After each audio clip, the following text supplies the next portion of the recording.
آقای رئیسی، ضمن اینکه اگر موارد دیگر آمار و ارقامی در رابطه با نقض گسترده حقوق بشر در بلوچستان دارید، چه در زمینه آموزش چه در زمینه بهداشت و مسائل مختلف ارائه میدید، سوال من دقیقاً این هست که آیا یک اراده جدی در نظام ولایت فقیه برای برطرف کردن مشکلات مردم بلوچ وجود داره؟ من موضوع دیگه که میخواستم مطرح کنم موضوع سلب حیات بود. یک در واقع مجازات غیر انسانی و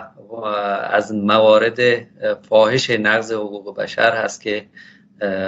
حالا به صورت اعدام شناخته میشه و در زندانهای شهرهای مختلف ایران ما شاهد بودیم که شهروندان خیلی زیادی در این زندان‌ها به اعدام محکوم شدن و بسیاری هم حکمشون اجرا شد. در سال 1400 تا این لحظه تا این در واقع فروردین 1401 که رسیدیم، در این 12 ماه بسیاری از شهروندان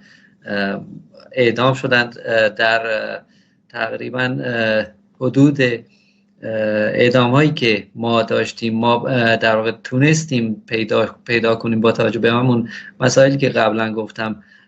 محدودیت هایی که وجود داره و حتی تهدید هایی که خانواده های این افراد اعدام شده از طرف نیروهای امنیتی مواجه هستن باشون، ما تونستیم دست کم 74 نفر از شهروندان بلوچی که اعدام شده بودند در شهرهای مختلف با اتهامات مختلف بتونیم مشخصاتشون رو پیدا کنیم و به سازمان‌های بین‌المللی و مجامع حقوق بشری برسونیم و گزارش کنیم که این موارد نقض حقوق بشر متاسفانه بسیار زیاد هست. ممکنه تعداد اعدام‌هایی که در یک سال در نسبت به شهروندان بلوچ برای شهروندان بلوچ به اجرا گذاشته میشه توسط رژیم شاید به یک عدد 3 رقمی هم برسه. یک موضوع دیگه هم هست که افراد بدون شناسنامه بودند که متاسفانه هیچ در واقع اقدامی از سوی حاکمیت نسبت به رفع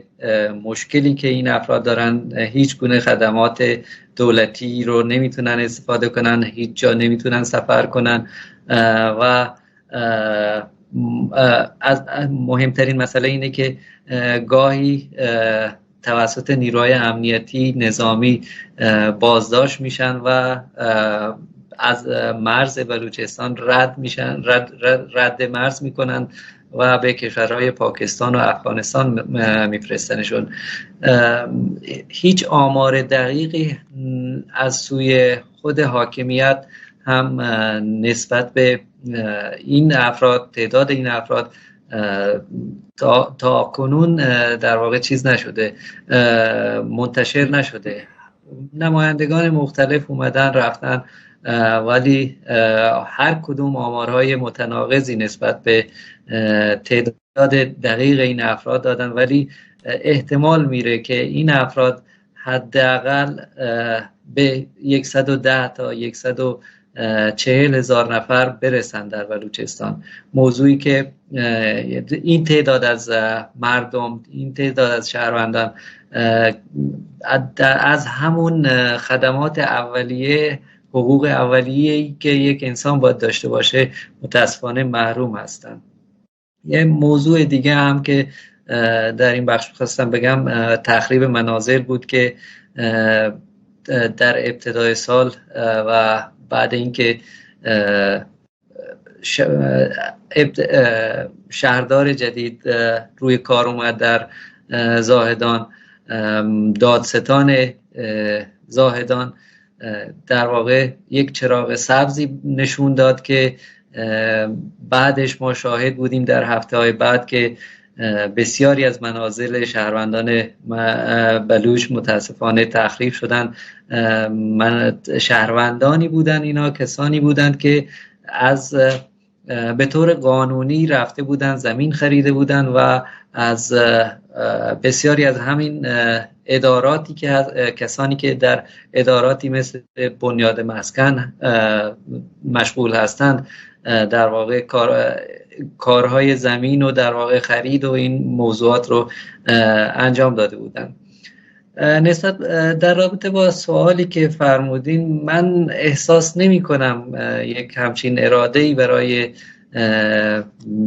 از طرف رژیم جمهوری اسلامی ایران برای مردم بلوچستان وجود داشته باشه، چون شواهد داره نشون میده که ما مثلا در بلوچستان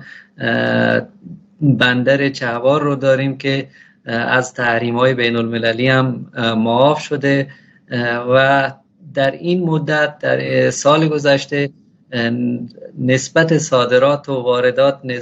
به سالهای گذشته بسیار بالاتر بوده، ولی هیچ گونه تغییری ما در